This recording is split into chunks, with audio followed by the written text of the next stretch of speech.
Hi guys, నేను మీ పవిత్ర. ఈరోజు big boss season 9 యొక్క ప్రోమో చూసారంటే గేమ్ చాలా అన్ఫేర్ అని ఎంతమందికి అనిపించిందో కమెంట్ చేయండి.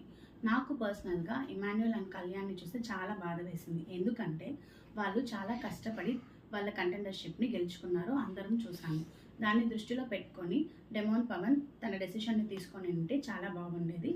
కానీ రీతు చెప్పిందని చెప్పి తను కళ్యాణ్ని కెప్టెన్షిప్ రేస్ నుంచి తప్పించడం అనేది ఎంతవరకు న్యాయమో మీరే చెప్పండి.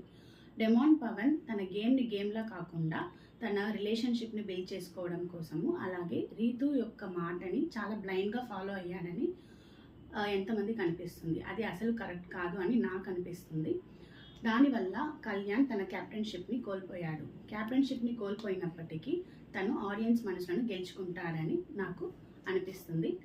సో డెమోన్ పవన్ యొక్క గేమ్ అన్ఫేర్ అని మీకు అందరికీ అనిపిస్తే కమెంట్ చేయండి. Thank you.